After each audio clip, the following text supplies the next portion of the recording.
Between 1845 and 1890, something extraordinary happened across the Western world. Enormous psychiatric institutions began appearing in nearly every major city, not gradually, not over generations, but suddenly, as if someone had given a global order to build them all at once. These weren't small facilities. They were massive stone fortresses, architectural marvels that rose from the earth with impossible speed and filled with patients almost immediately. The official story calls this humanitarian progress, the birth of modern psychiatric care, a compassionate response to the mentally ill. But the numbers tell a different story. In 1800, North America had perhaps a dozen dedicated psychiatric institutions. By 1880, there were over 300. Britain went from roughly 20 to over 120 in the same period. France, Germany, Russia, Italy, Spain, the Austro-Hungarian territories, all experiencing identical explosive growth in psychiatric infrastructure within the exact same compressed time frame. This wasn't reform. This was something else entirely. Here's where it gets strange. The asylum boom doesn't correlate with industrialization the way you'd expect. It happens earlier in some regions, later in others. Rural areas with minimal industrial development built asylums just as massive as those in Manchester or New York. Small towns with populations of 15 or 20,000 constructed institutions designed to hold 2,000 patients. Communities with no factories, no urban density, no apparent source for mass mental illness. 2,000 patients from towns of 20,000. Think about that ratio. 1 in 10 people requiring permanent institutionalization. The mathematics break unless something else was happening.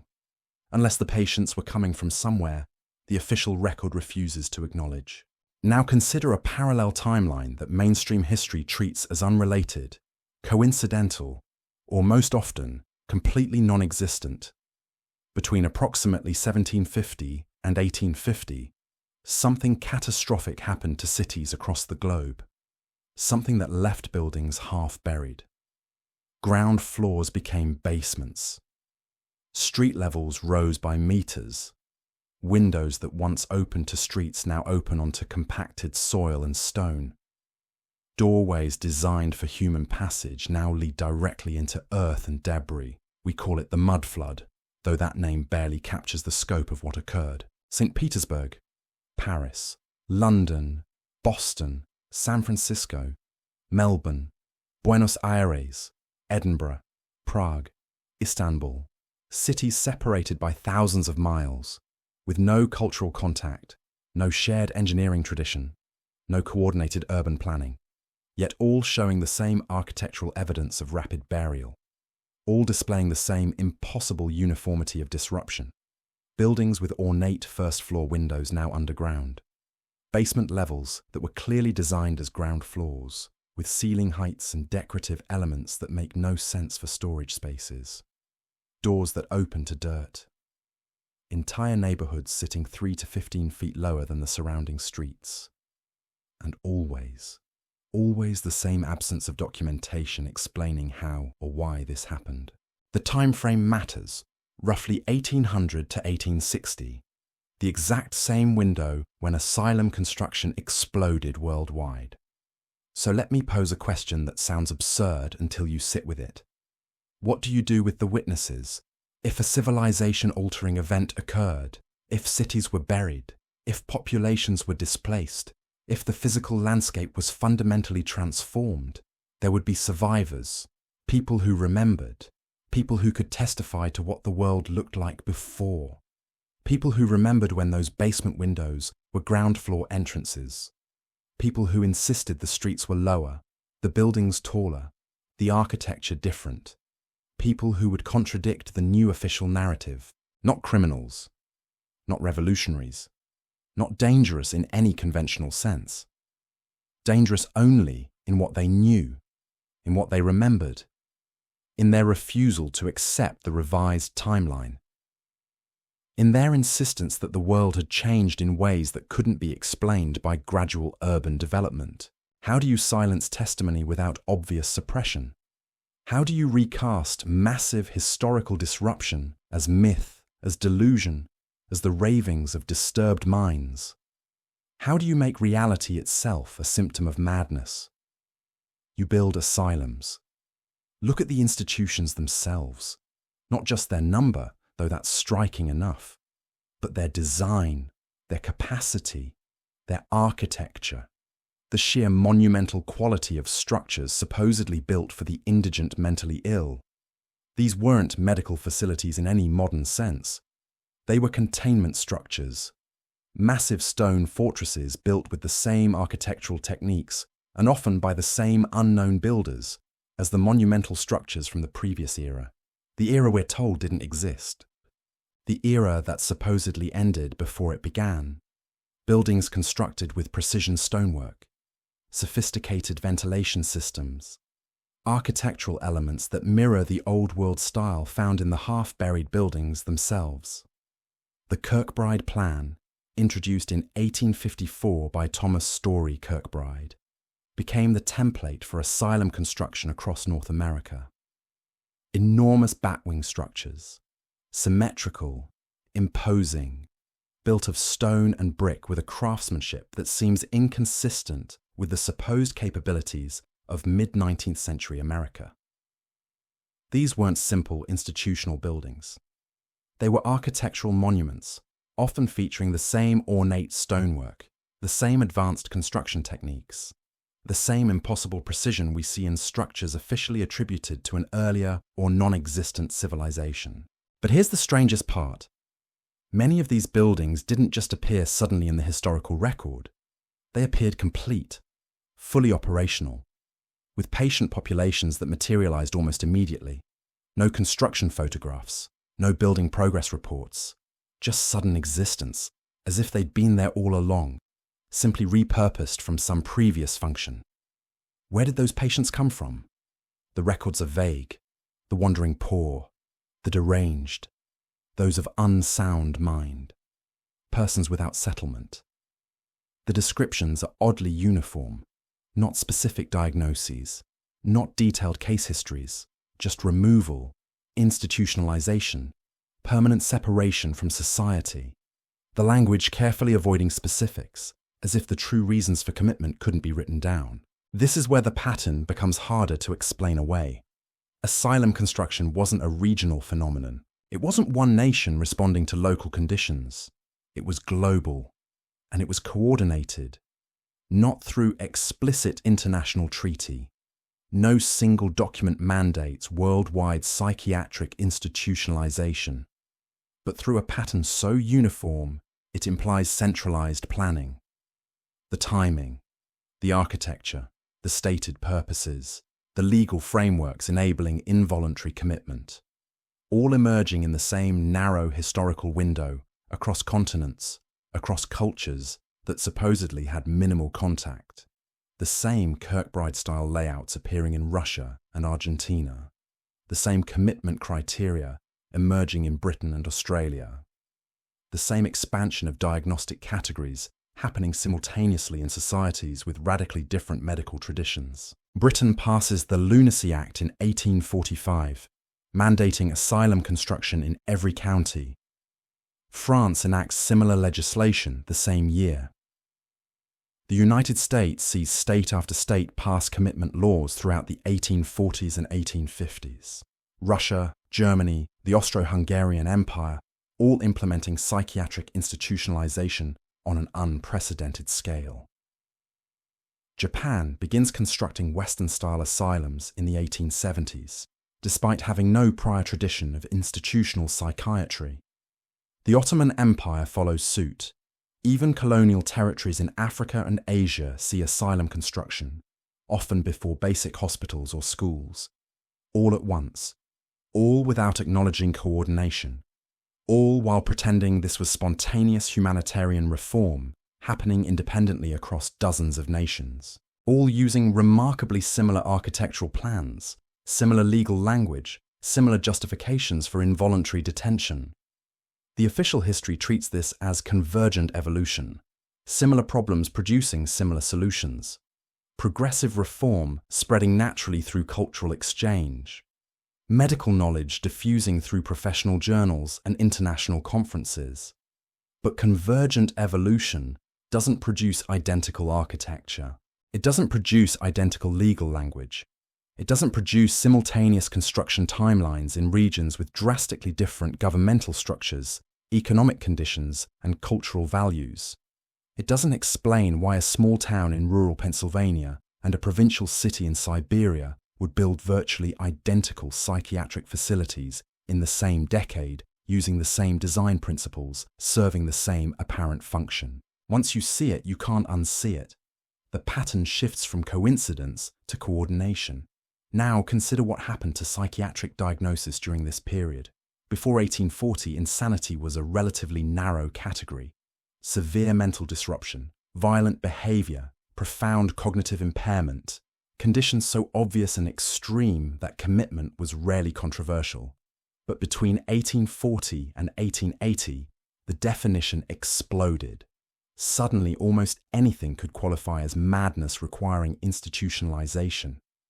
The diagnostic criteria expanded to encompass behaviors and beliefs that would have been considered eccentric or unusual in prior decades, but not necessarily pathological. Religious enthusiasm, political radicalism, unconventional behavior, moral insanity, a diagnosis so vague it could apply to anyone who defied social norms. Nostalgia, literally homesickness, became a committable condition. Drapetomania, the supposed mental illness that caused enslaved people to flee, was seriously proposed as a psychiatric disorder. Monomania, obsessive focus on a single topic, could justify institutionalization, particularly, it seems, when that single topic was historical inconsistency or architectural anomaly. Reading the case files that survive is disturbing, not because of the patient's conditions, but because of how thin the justifications often were. A woman who claimed her city used to look different. A man insisting he remembered buildings that didn't exist. People describing a different timeline, a different architectural landscape, a different history. Individuals who couldn't reconcile the buried first floors with the official explanations. People asking questions about why the streets had risen, why so many structures showed evidence of burial, why the historical records seemed discontinuous. Delusional, the doctors concluded, suffering from false memories, detached from reality, exhibiting confabulation, experiencing temporal disorientation. These became standardized diagnoses, appearing with suspicious frequency in asylum records from the 1840s through 1870s. But what if their reality was simply different from the newly constructed official narrative? This is where the evidence becomes absence, where the pattern reveals itself through what's missing. Try to find detailed personal accounts from asylum patients in the 1850s through 1870s.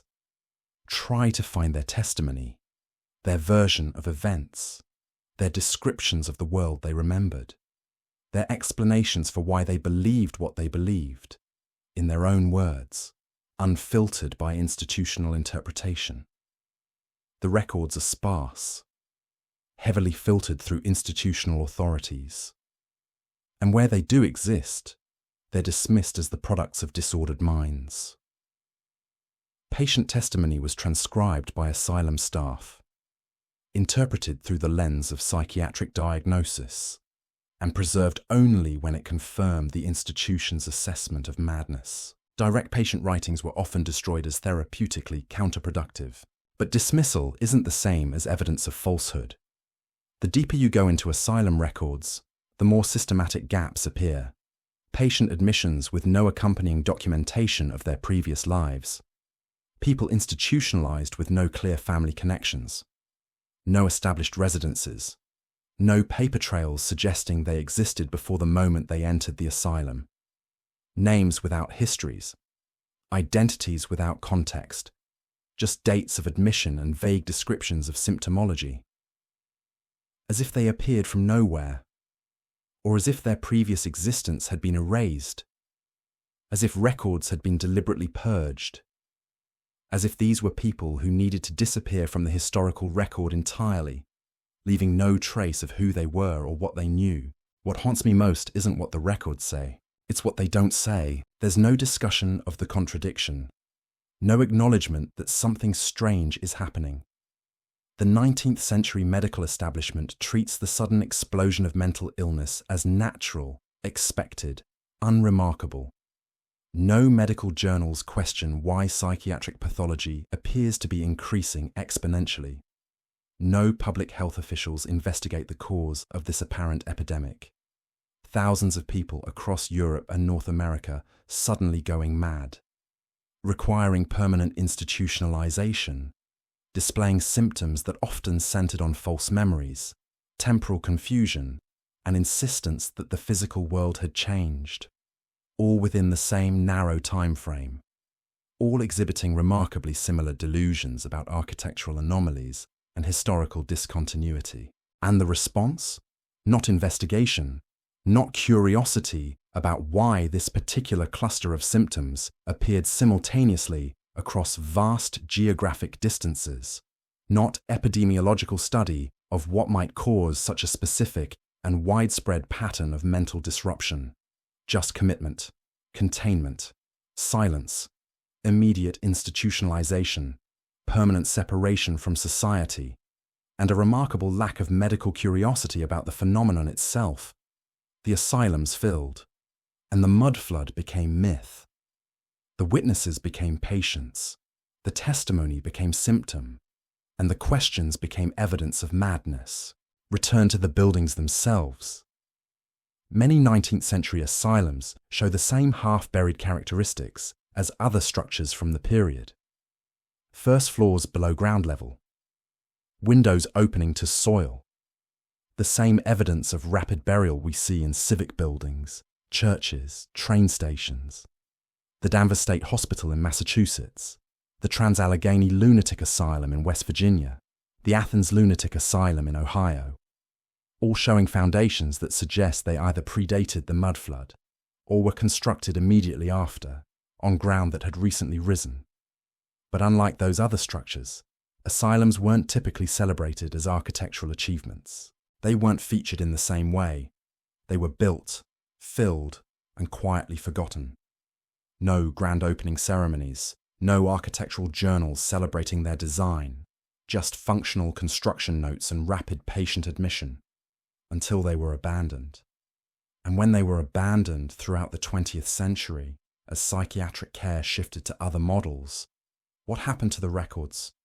What happened to the patient testimonies, the admission documents, the case files, the detailed daily logs that should have documented decades of institutional operation? Destroyed, lost, inaccessible, fire damage, water damage, deliberately disposed of as outdated medical records, or simply missing, with no explanation for their absence.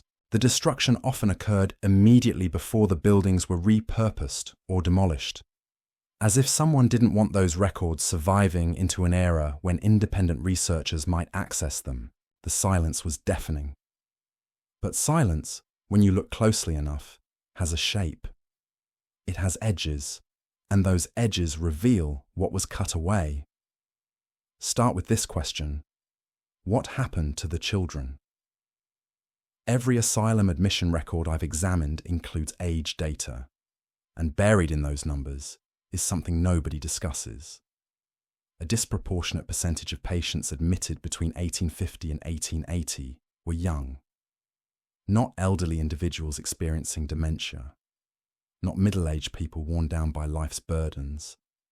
Young adults, teenagers, some barely past childhood. The official explanation points to hereditary insanity manifesting in youth, developmental disorders, the stress of adolescence triggering latent mental illness, standard psychiatric language that sounds medical and therefore unquestionable. Except these young patients weren't displaying the erratic behavior we associate with schizophrenia or bipolar disorder. Their symptoms, when described at all, cluster around a different pattern entirely: confusion about their own histories, inability to reconcile their memories with the world around them, insistence that things had changed in ways they couldn't articulate but felt certain about. These are the symptoms you'd expect from someone whose formative years occurred during a period of massive disruption. Someone young enough to remember the before, but old enough to know the after, doesn't match. Old enough to ask questions. Young enough that those questions haven't been beaten out of them by social conditioning. How convenient that such individuals would be diagnosed as mentally unstable before they could form coherent testimony. Now layer in another detail from the architectural record. Those half-buried buildings we discussed, many of them contain something peculiar in their lower levels. Spaces that don't make sense as cellars or storage. Rooms with finished walls, decorative molding, windows designed to admit natural light. Living spaces, clearly, but living spaces now underground. Some of these rooms contain artifacts, personal effects, furniture, items suggesting sudden abandonment rather than gradual relocation, as if the occupants simply left and never returned, as if they couldn't return because the world had literally changed around them. Where did those occupants go? The asylum records don't answer this directly, but they contain hints. Admission notes occasionally mention patients found wandering, disoriented, unable to explain where they came from or where they belonged. No family to claim them, no permanent address, just existence without context. These weren't homeless vagrants in the modern sense. The descriptions suggest people who once had homes, had families, had social positions. But those connections had somehow dissolved, as if the social fabric itself had been torn apart and imperfectly rewoven, leaving certain individuals without a place in the new pattern. The timing is crucial here. The peak years of asylum construction, 1850 to 1875, align almost perfectly with the generation that would have been children during the presumed Mudflood period, 20 to 35 years after the event. Exactly the age range when those childhood memories would become most problematic, when questioning would become most persistent, when the cognitive dissonance between memory and official narrative would create the most friction. And that's when the institutions appeared to receive them. Consider the legal mechanisms that made this possible. The commitment laws passed during this era weren't focused on violent behavior or clear danger to self and others. They emphasized vaguer criteria, inability to care for oneself, disruption of social order, failure to conform to community standards, exhibiting beliefs incompatible with reality. Who defines reality? In the 1850s, reality was being redefined in real time. New maps were drawn, new histories written, new timelines established, and anyone whose personal memory contradicted those new frameworks became, by definition, detached from reality. The diagnostic language makes this explicit: temporal disorientation, confabulation, false memory syndrome, all terms that pathologize the act of remembering differently than the official record allows. But here's what troubles me most deeply: the treatment protocols. Asylums of this era didn't focus on curing patients and returning them to society. The goal was containment and re-education. Patients underwent what was called moral treatment, structured routines, behavioral conditioning, constant reinforcement of approved narratives, and crucially, isolation from anyone who might validate their alternative memories. Family visits were restricted, communication with the outside world carefully monitored. Patients were separated from each other based on their specific delusions to prevent reinforcement of unapproved beliefs. Those who persisted in their false memories faced increasingly severe interventions. Solitary confinement, physical restraint, treatments designed not to heal, but to break resistance. The goal wasn't helping these people remember correctly. It was making them forget entirely, and it worked. The few patient writings that survive from later in their institutionalization show a remarkable shift. Early entries display confusion, frustration, insistence on their version of events. Later entries show resignation, acceptance of the institutional narrative, admission that their memories were false, their questions invalid, their reality incorrect. This isn't recovery. This is compliance achieved through systematic psychological pressure. Some never complied. Those patients simply remained institutionalized for life. Chronic cases, incurable. Died in the asylum and were buried in unmarked graves on the institution grounds. Their names recorded in ledgers that have since been lost or destroyed. Their stories silenced permanently. How many witnesses disappeared this way? The numbers are impossible to determine because the records are incomplete by design. But we can make educated guesses. If even 5% of asylum patients during this period were committed primarily for memory-related delusions rather than genuine mental illness, we're talking about tens of thousands of people across Europe and North America. Tens of thousands of potential witnesses to whatever actually occurred, removed from public discourse and confined until their testimony could no longer threaten the official narrative. This wasn't accidental. The system was too uniform, too widespread, too perfectly timed to be coincidental. Someone understood that memory was dangerous, that testimony needed to be controlled, that the transition to a new historical framework required not just creating new records, but eliminating contradictory ones. And the most effective way to eliminate a living record isn't destruction, it's discreditation. You don't have to kill the witnesses if you can convince everyone, including eventually the witnesses themselves, that their testimony is worthless, that their memories are symptoms of disease rather than evidence of truth. The asylums didn't just hide the witnesses, they transformed witness into patient, memory into delusion, truth into madness. And by the time those institutions began closing in the 20th century, the job was complete. The generation that remembered had died. Their children had been taught the approved history. The alternative narrative had been successfully pathologized out of existence. What remains are buildings. Half-buried structures nobody can adequately explain. Architectural anomalies dismissed as quirks of urban development. And somewhere in those buildings' foundations, in the soil that rose to swallow their lower floors, lies physical evidence of what actually happened. But the human evidence, the testimony, the lived experience of those who witnessed the transformation, that evidence was institutionalized, medicated, isolated, and ultimately erased. Not through violence, but through the application of medical authority to the problem of inconvenient memory. The method was brutally efficient precisely because it didn't look brutal. There were no firing squads, no public executions, no obvious martyrs to rally around. Just quiet institutionalization, medical diagnosis, treatment for the disturbed. Who could object to that? This is why the asylum system succeeded where more overt suppression would have failed. Violence creates resistance. Censorship creates curiosity. But pathologizing dissent, that creates consensus. Once you've successfully labeled someone's memories as symptoms of illness, you don't need to argue against their claims. You just point to the diagnosis. The medical establishment has spoken. Case closed. And the beauty of this approach is its self-reinforcing nature.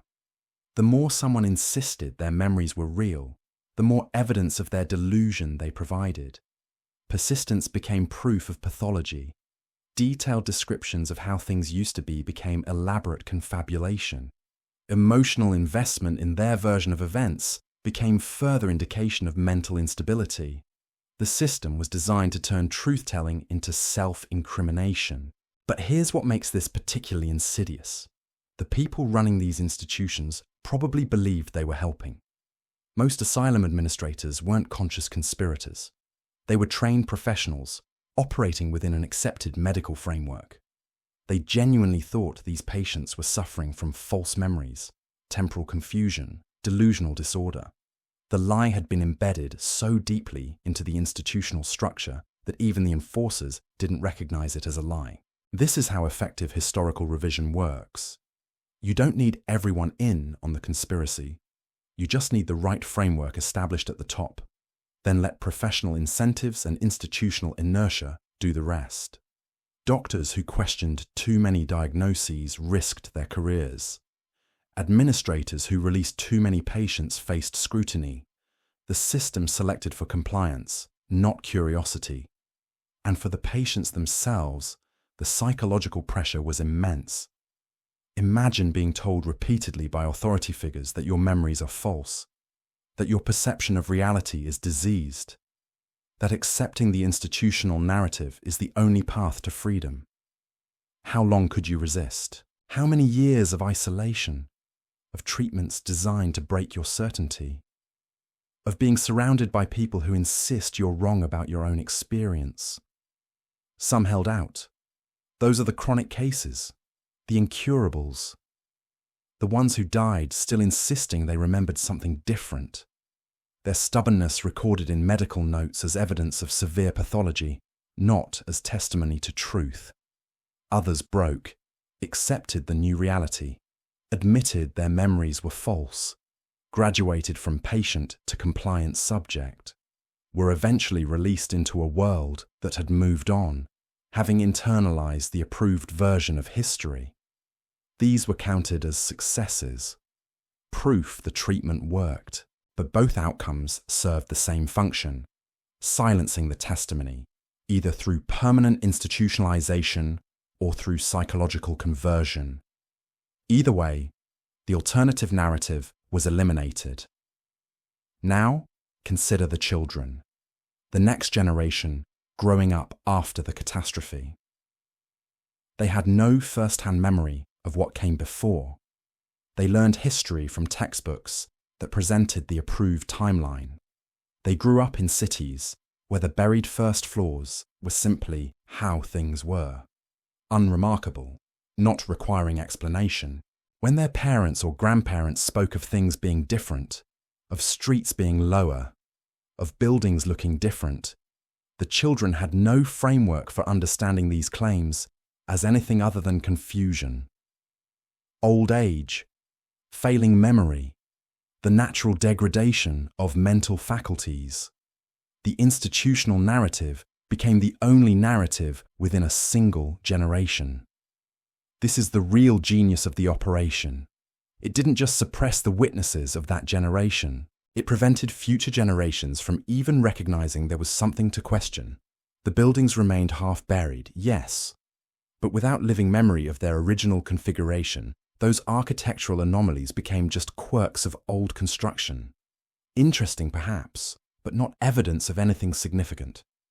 The physical evidence remained in plain sight, but the interpretive framework for understanding it had been successfully eliminated. Walk through any old city today. Notice the basement windows that look like they were designed as ground floor entrances, the doorways that open to soil, the foundation sitting far below the current street level. These features are everywhere, completely documented, photographed, measured.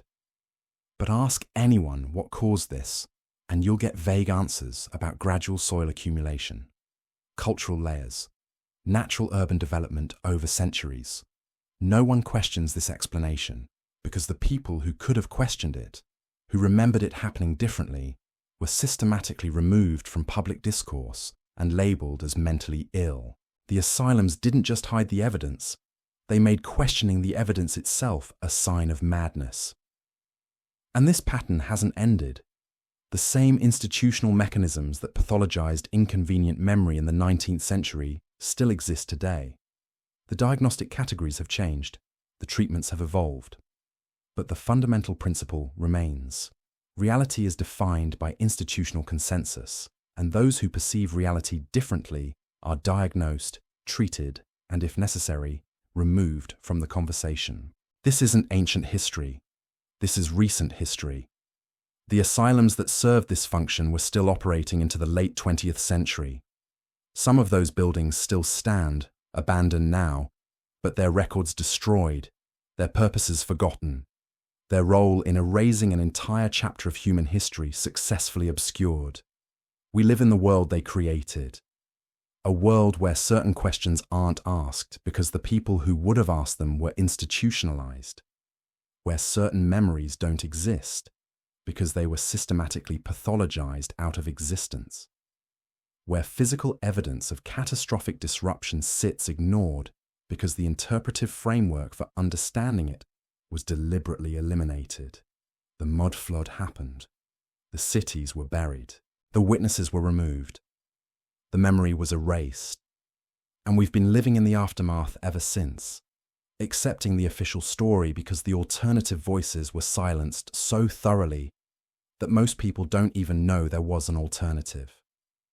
This is how you rewrite history. Not through burning books or destroying monuments, but through controlling the definition of sanity itself. Through making memory a medical condition. Through building institutions that look like hospitals but function as prisons for inconvenient truth. The asylums aren't empty by accident. They're empty because their job is done. The witnesses are dead. The memory is gone. The alternative timeline has been successfully eliminated from collective consciousness. What remains are buildings no one fully understands, architectural anomalies no one adequately explains, and a historical narrative that doesn't quite fit the physical evidence, but is accepted anyway, because the people who could have contradicted it were removed from the equation.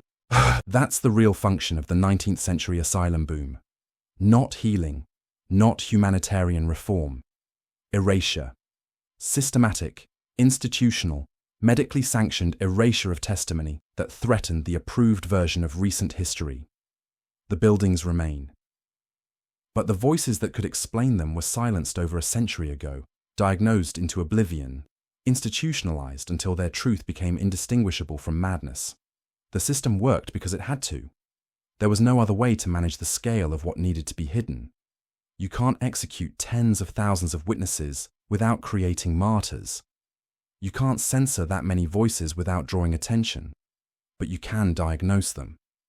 You can institutionalize their reality until it becomes pathology. You can make their truth so thoroughly discredited that even they begin to doubt it. And once that generation died, once the last person who remembered the world before was gone, the work was complete. The cities remained half buried. The architectural evidence stayed visible. But without living memory to contextualize it, those anomalies became mere curiosities, interesting footnotes in urban development rather than evidence of catastrophe. We walk past this evidence every day, basement windows designed as entrances, doorways opening to earth, foundations buried under meters of soil that supposedly accumulated gradually over centuries. The physical proof surrounds us, documented, measured, photographed, but we've lost the interpretive framework to understand what we're seeing. That framework was eliminated deliberately, institutionalized into silence, medicated into compliance, buried as thoroughly as those first floors beneath our streets. The asylums weren't built to heal the mad. They were built to disappear the witnesses, to transform memory into symptom, testimony into delusion, truth into treatable condition. And the most disturbing part, the system that accomplished this never acknowledged what it was doing. It believed its own narrative. The doctors thought they were treating illness. The administrators thought they were providing care. The entire apparatus convinced itself it was humanitarian, even as it systematically erased an entire chapter of human experience. That's how effective the operation was. Not through conspiracy requiring conscious coordination, but through institutional frameworks that made erasure look like medicine. The lie embedded so deeply that even those enforcing it couldn't see it as a lie. What we're left with is a world rebuilt on selective amnesia, a timeline constructed after the fact, a history written by those who needed certain questions never asked, and the people who could have asked them, who remembered when things were different, who saw the catastrophe firsthand. They died in institutions, their testimony dismissed as madness, their memories pathologized into non-existence. The buildings know, the foundations remember, but we've forgotten how to listen.